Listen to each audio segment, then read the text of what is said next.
So virginity. Virginity can be defined as a condition of sexual integrity, more specifically as the inexperience of full intercourse. This condition concerns mostly women before heterosexual coition. It involves corporeal, social, moral, and emotional aspects. A virgin body is lived as an experience of embodiment. Parthenia, the ancient Greek word for virginity, fits this general meaning. A proper definition of parthenia must be based on sexual inexperience. The definition of Parthenos, however, namely of a virgin woman, usually includes also her marital status, namely her being unmarried. Why is marriage relevant? Because in ancient societies, a woman's destiny is to marry, and then to limit her sexual activity to her husband. Under the pressure of gendered values, a nubile female must abstain from lovemaking, and as a consequence, she is supposed, assumed, presumed, expected to be sexually innocent. In principle, no marriage, no sex. Reciprocally, a wife, a guinée, is expected to engage in coition in order to fulfill the very purpose of matrimony, which is procreation. In principle, marriage, sex. Now, sexual contacts can also occur unofficially out of wedlock. A partheno, as a consequence, is a woman whose marital status is patent, she is not married, but whose sexual condition might be different from what it should be. If an unmarried woman has sex with a man, unless she becomes pregnant and until pregnancy becomes evident, the occurrence of intercourse can remain invisible. She is, quote, believed to be still a Parthenos. This is why her offspring can be called Parthenios. This is number 1 in your handout, which brings to the fore the challenge of deciphering the signs of sex in a female body. Although it is possible in ancient Greece to detect either the virginal condition of a woman or the trace of heterosexual intercourse, this does not involve the examination of a particular part of her body or the belief that there exists an anatomical stopper, for instance, a membrane, what we call hymen, which seals the genitals. Although virginity is an experience of embodiment, therefore, it is not a matter of genital anatomy. Embodiment, yes. Anatomy, no.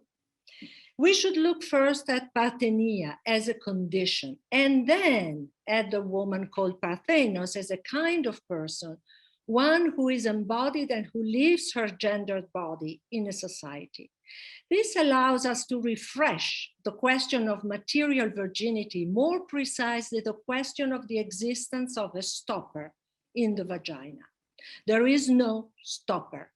I have tried to make the argument as clearly as I possibly could, verifying and re-verifying the linguistic and textual evidence, firstly in Greek virginity in 1987, and more recently in the Hymen is a Problem Still, an article published in Eugesta in 2013. But today I would like to introduce this conference by going back one more time to basics. Why?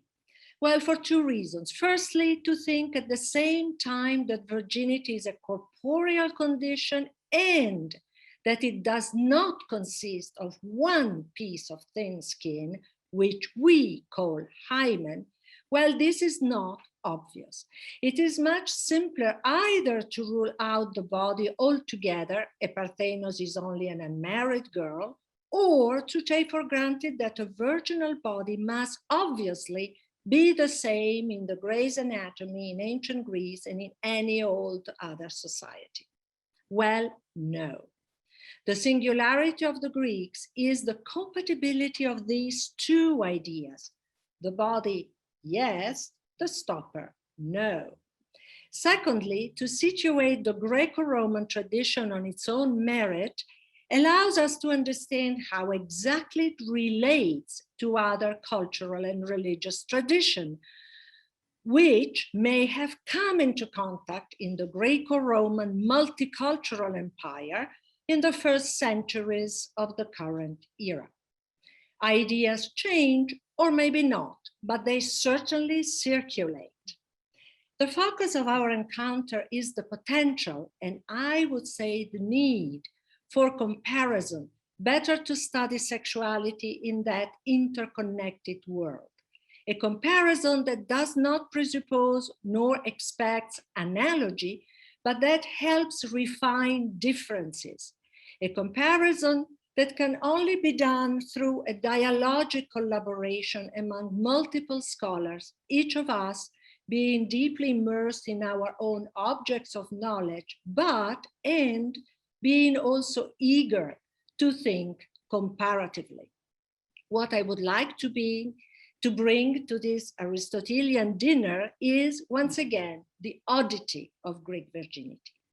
I would like to start from the text that divides the waters, so to speak, between the discourse on Parthenia that we find in antiquity and the new discourse that seems to emerge right there, only to be rejected, leaving us with a maddening puzzle. Serranos, a physician born in Ephesus, wrote in Greek and was active diatribo in Alexandria and Rome at the beginning of the 2nd century of the Common Era, at the time of Trajan and Hadrian. We learn this scant information from the Suda. Now, in his Gynaikeia, or at least in the fragments that Oribasius attributes to him, and I would like to thank Irene Calà and Giulia Maria Chesi, with whom we are working on this all-important point.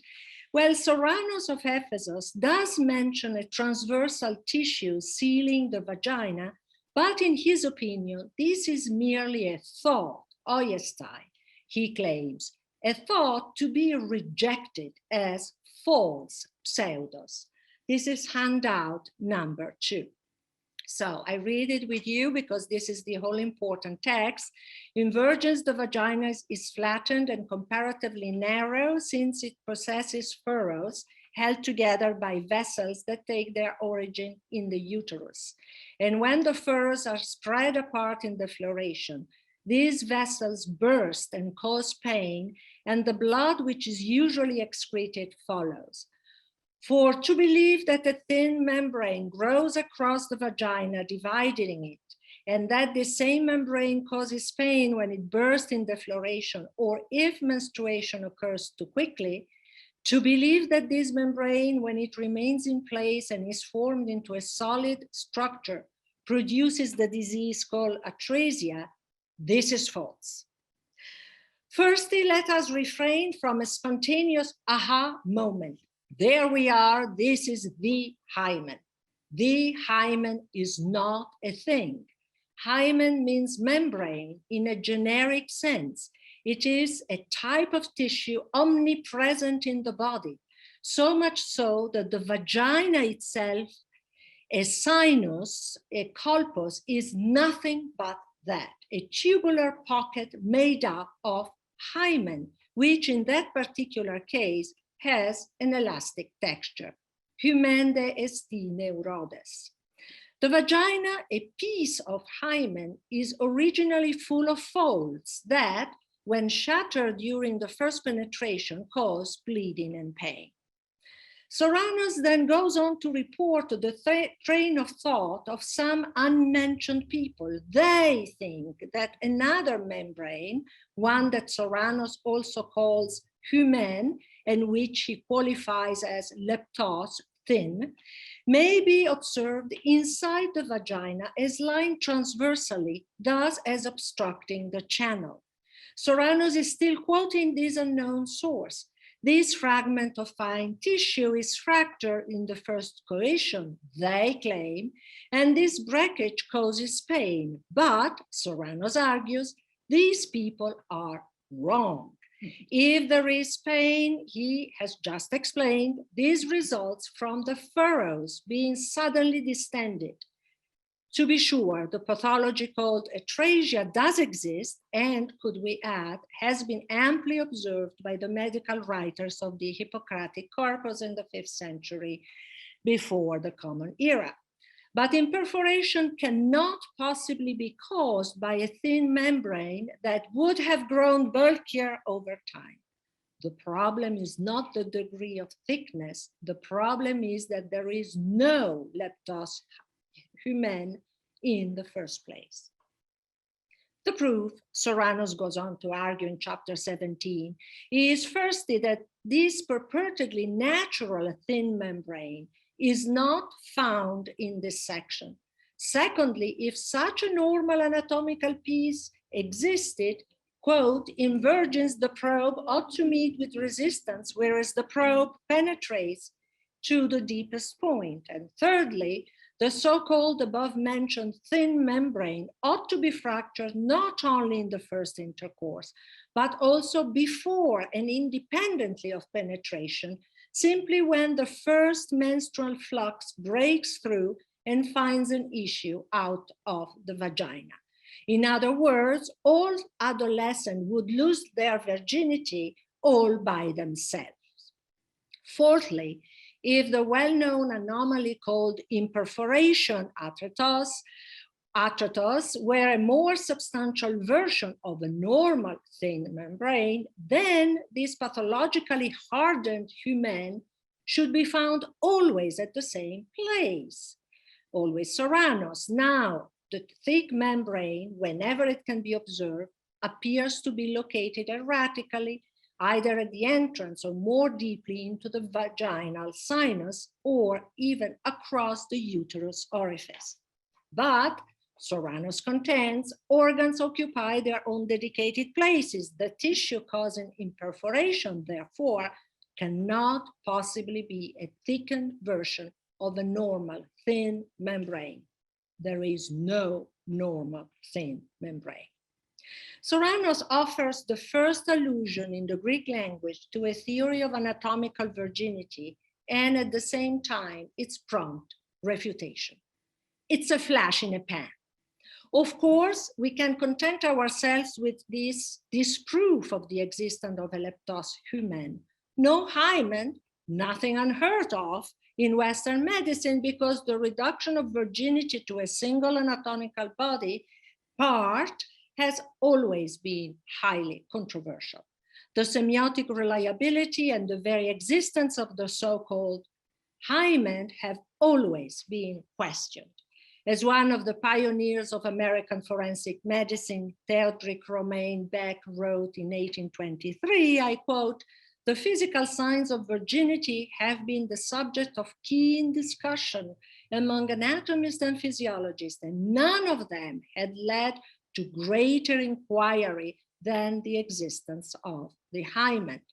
I'm happy to confirm that the Swedish Association for Sexual Education, RFSU, a non-profit organization for sexual enlightenment and sexual policy, which has existed since 1933, has declared the end of the hymen in 2009, replaced by an elastic, not a breakable vaginal crown. So the controversy about the hymen begins in ancient Greek medicine, where the existence of a natural sheath surrounding or covering the opening of the vagina was either ignored or forcefully denied. Classical scholars may well discount this negative evidence. Those who do are wrong. The fact that the modern hymen is named after one of the generic words for membrane in ancient Greek impairs our understanding of the history of virginity. But let us place ourselves to start within a Greco-Roman history of medicine. Then we can fall back on the medical writers whose works are collected in the Hippocratic corpus. Hippocratic physicians never describe any such thing as a membrane that obstructs naturally the female sex. They only mention the occasional, anomalous, pathological presence of a tissue that prevents clear passage of menstrual blood and hinders the insertion of any kind of object into the vagina. Whenever this obstacle occurs, it must be eliminated. The writer of Nature of Women 67, handout number 3, claims, if a woman does not receive the semen, although her menses have occurring according to nature, a membrane, a meninx, is in the way of the mouth of the uterus. This can also happen from other causes. You recognize the problema, the presence of the impediment, the obstacle, and you take care of it. In Diseases of Women 120, handout number 4, you find the same problem in the literal meaning of the Greek word problema, which is, once again, impediment. A meninx hinders a conception, and it can be sometimes found in a woman's genitals. It will have to be promptly removed, either with the application of a pessary or with a surgical procedure. To cut out the tunic, in other words, as you can see in the handout, is better.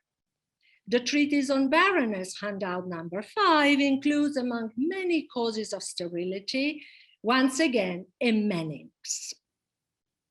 Once again, you have to take care of it. No Hippocratic writer ever takes into consideration a healthy version of a pathological growth, which can only interfere with the function of the female body. Whenever a medical writer discusses imperforation, he, she perhaps will use the word meninx, which designates generically, once again, a subtle and supple tissue omnipresent in the body. He, perhaps she, does not even use the word hymen, an equally non-specific name for the same kind of tissue. In Diseases of Girls, we learned what may happen whenever a prolonged state of virginity creates a blockage of the flux of blood out of the body, handout number 6. Aristotle, in the 1st century BCE, fails to include a normal occlusion of the female genital apparatus in his descriptions of female bodies, in the History of Animals, the Parts of Animals, and the Generation of Animals. And Galen, in the 2nd, 3rd century of the Common Era, is also silent on anatomical virginity, although he provides an exceedingly meticulous teleological account of the sex organs. In the Uteri Dissezione, we read succinctly that the vagina is a wide region placed between the bones of the pubis, having in the external parts made of skin a growth analogous to the penis of the male.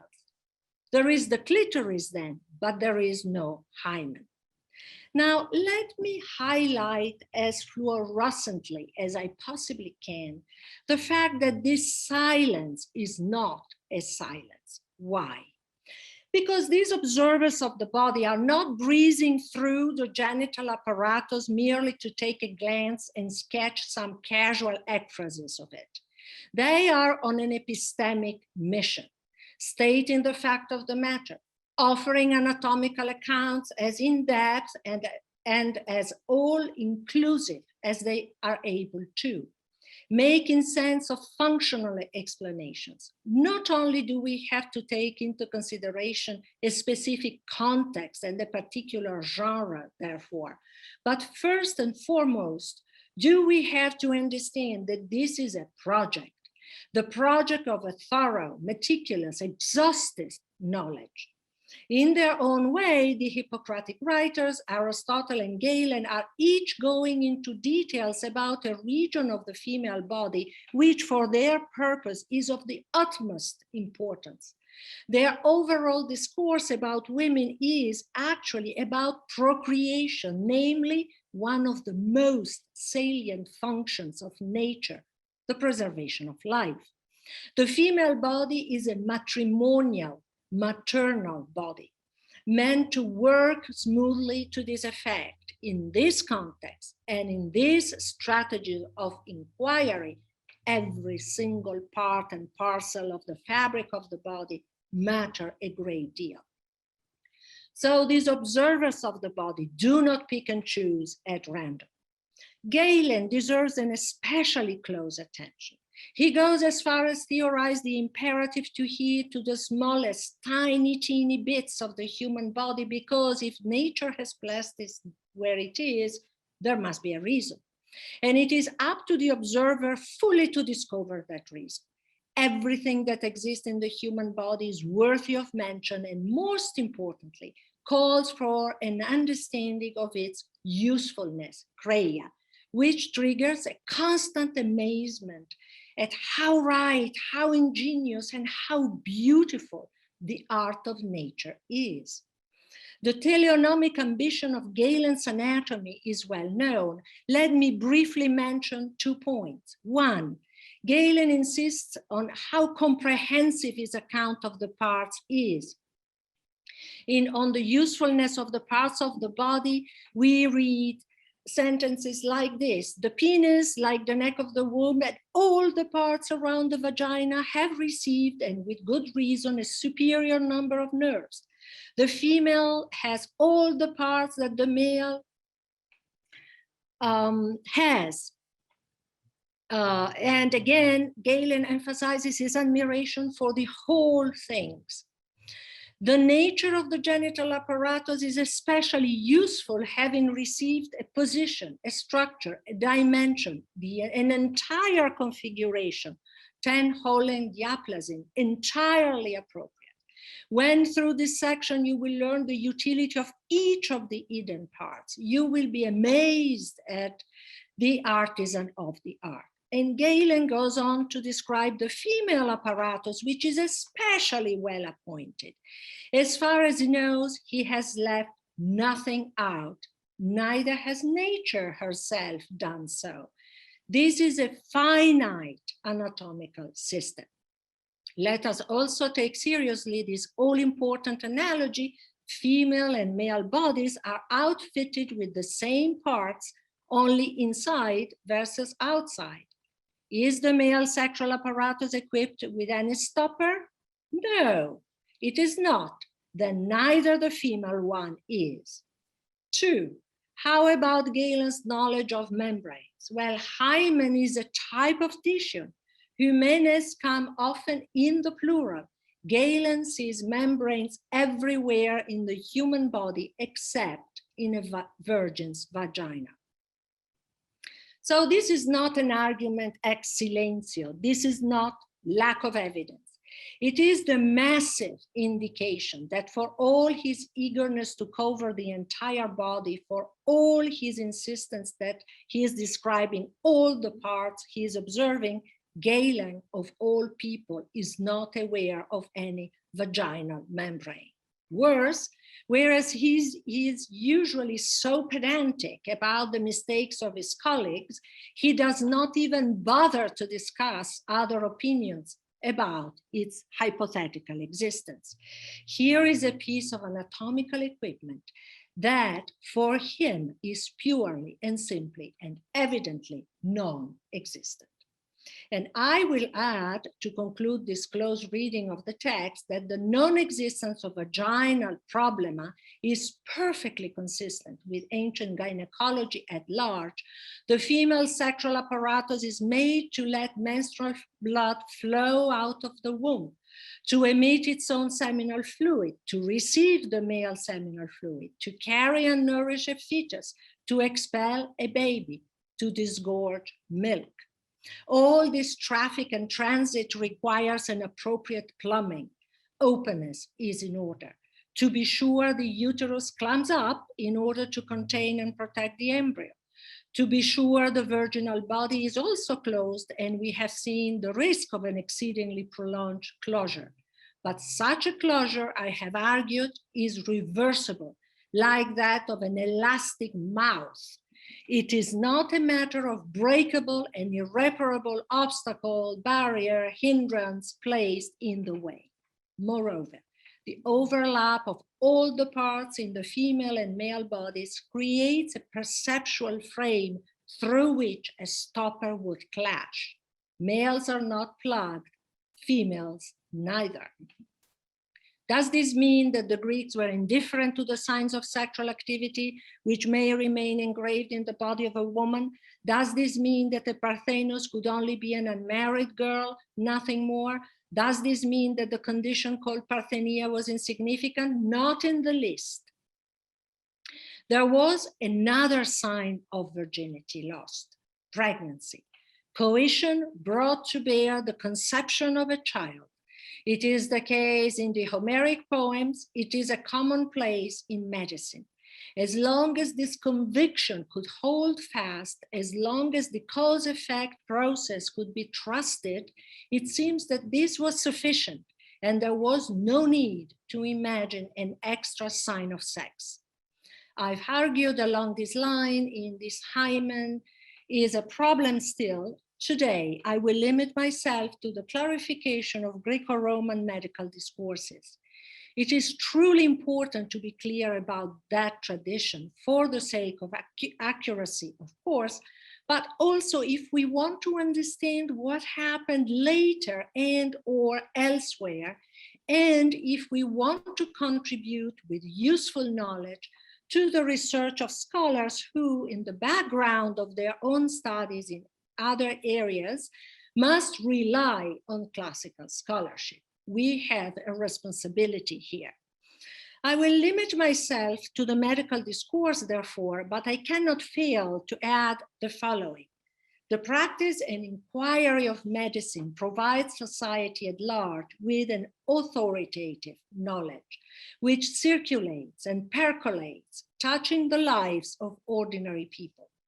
What a physician or a midwife could think, explain, and recommend to their patients in Athens or Rome or elsewhere had more impact on women and men than anything Plato might have said, including the famous metaphor of the meiotics. These ideas were not disconnected from a larger cultural space. Unsurprisingly, social representations and fictional discourses corroborate medical theories. Surprisingly or not, ideas about virginity appear to be stable over centuries.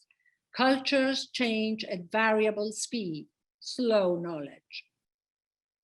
Let me highlight a puzzling scenario. We are in classical Athens. A speech attributed to Demosthenes against Neaira in the 1st century BCE reports that the king Archon, and a highly respected public figure, had to marry not a woman who had had sex with another man, I'm quoting, but a virgin, a Parthenos. When a man called Theogenes of Catossidae became king, he was fraudulently given in marriage a woman who was a non-citizen and a prostitute. So she was not a Parthenos. The council of the Areopagus had to check on her reputation.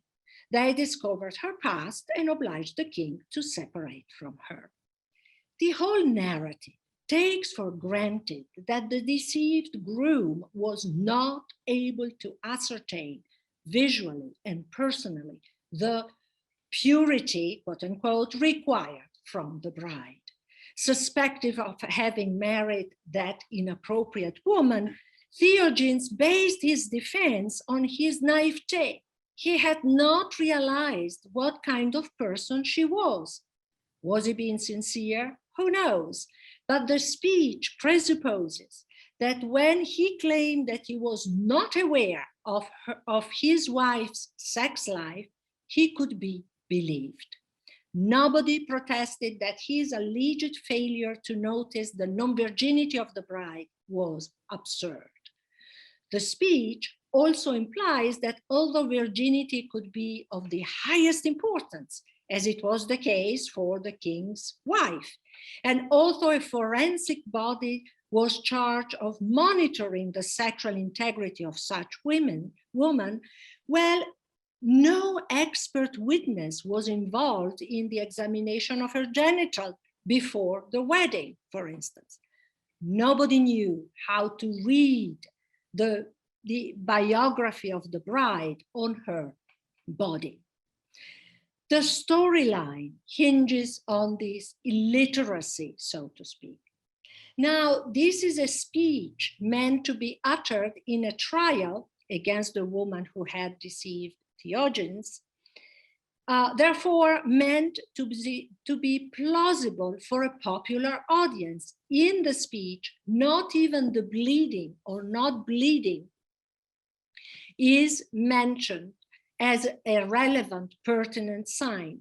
The semiotic blindness that we see here better appears as striking, I will add, in comparison with societies in which the requirement of female virginity for marriage generates formal procedures of detection and even of display.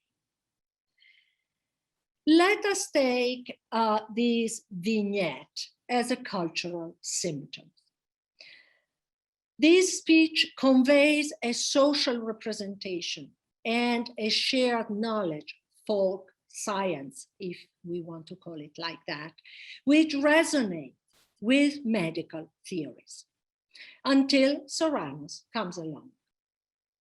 Serranos does three things which sound new.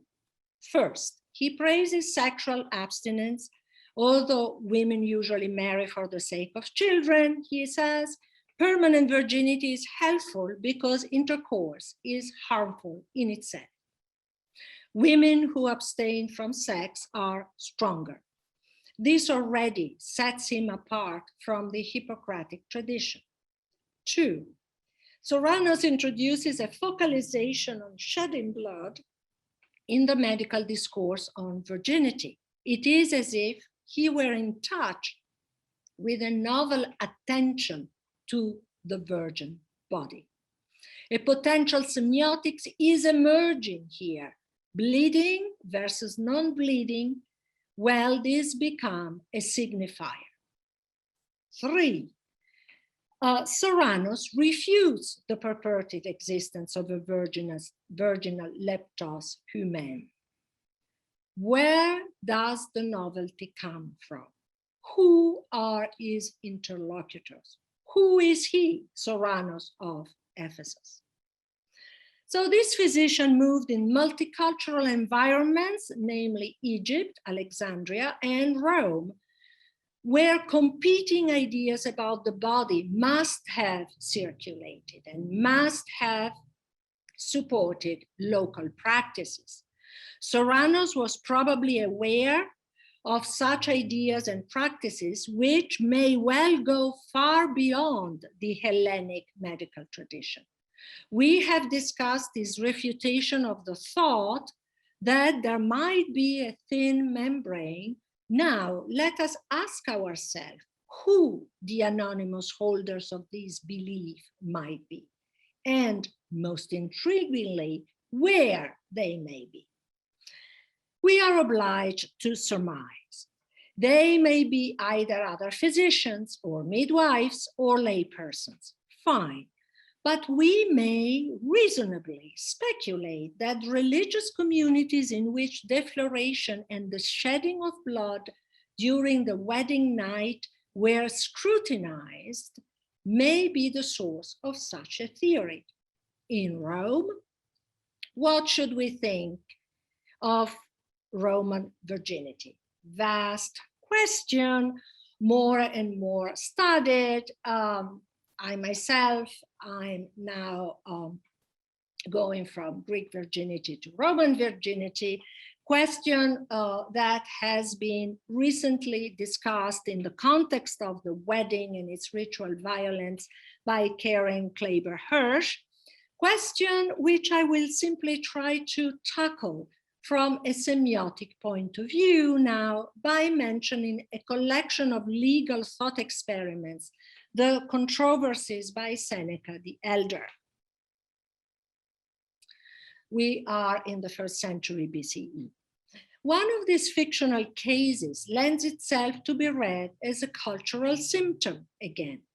It concerns a young woman who, after being kidnapped by pirates, is sold to a brothel where she apparently works as a prostitute.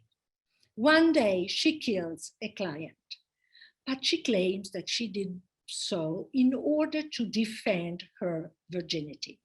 In addition, she files an application to be admitted to the College of the Vestal Virgins.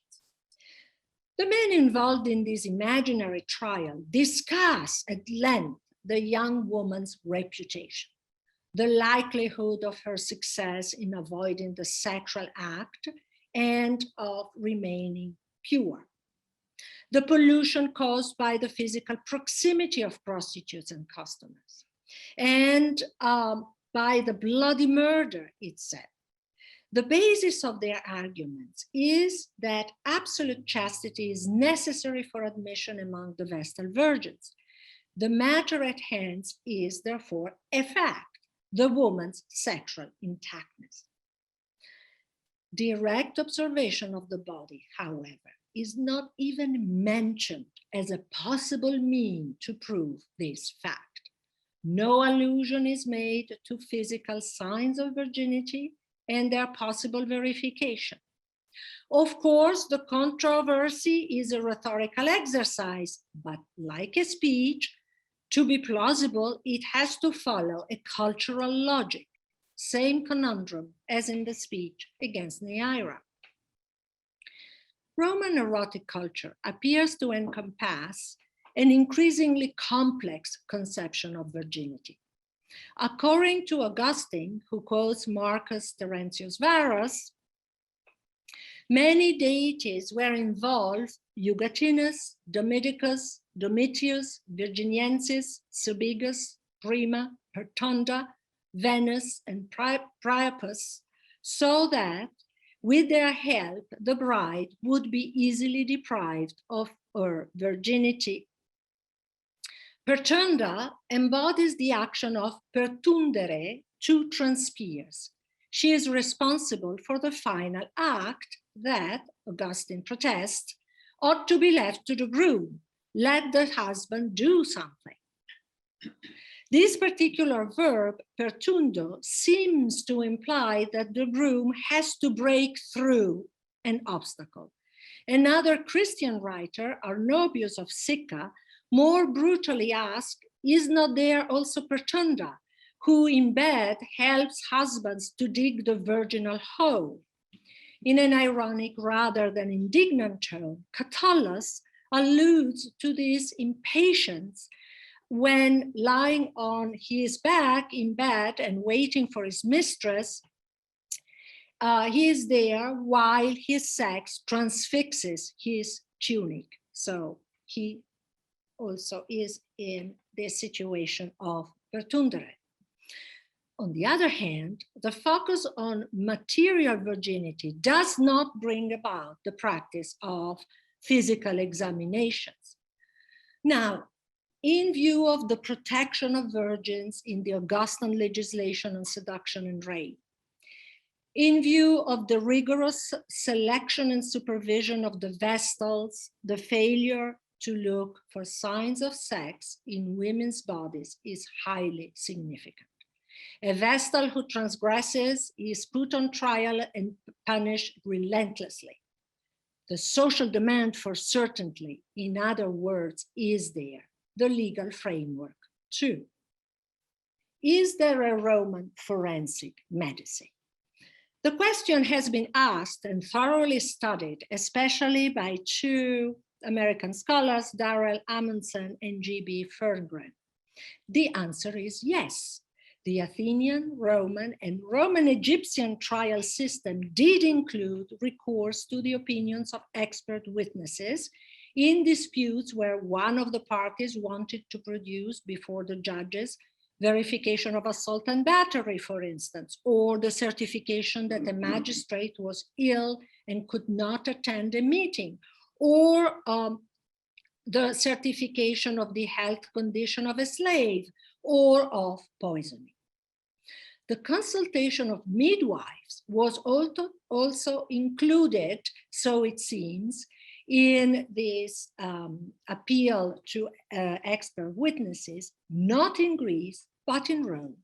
The digest states that midwives were to be called in to inspect the womb of a widow or divorced woman in order to establish whether or not she was pregnant. The law also allowed the dissection of a pregnant woman's corpse to extract the living fetus. According to these works, and to my knowledge, no midwife, however, was ever consulted in cases where it was necessary to establish virginity or non-virginity. Ex silentio feeble argument? Well, silence can become deafening when we look very closely at a complex situation brought into focus, defined and analyzed in its components, a situation in which multiple ways of handling things could be envisioned as plausible. Silence can generate heuristic questions. If it's not like that, why not? What else? And this is why transhistorical or transcultural comparison is worthwhile. Serranos is our man because both in Rome and in Egypt, probably in Alexandria, he might have been in contact with Jewish communities. Far from me to dare discuss the Deuteronomy, the text from Qumran, or the Mishnah, and the tractate Ketubot, in presence of the specialists who are here with us, but just a thought. Flavius Josephus. I'm quoting briefly from Antiquitates Judaicae. If anyone has married a woman as a virgin and does not afterwards find her to be so, epeita metoiauten euroi, let him bring his action and accuse her, and let him make use of such indications to prove his accusation as is furnished with her. Tecmeria, and let the father or the brother of the young woman defend her. In this situation, it is as simple as that. If a bride is not a Parthenos, the groom finds out. Can we surmise that Serranos might have been familiar with this kind of evidence, be it textual or practical? Perhaps his refutation is a manner of comparison. And in Egypt, might he have been familiar with a medical practice that, according to Aetius Amidius, also trained in Alexandria, was aggressively interventionist, to say the least, on the female body? For now, this is a question, and I'm still working on it, as we say, but I believe that these dynamics of diffusion, appropriation, resonance, and rejection are the most exciting challenge for those who want to understand the Greco-Roman multicultural empire. So to be continued, and thank you.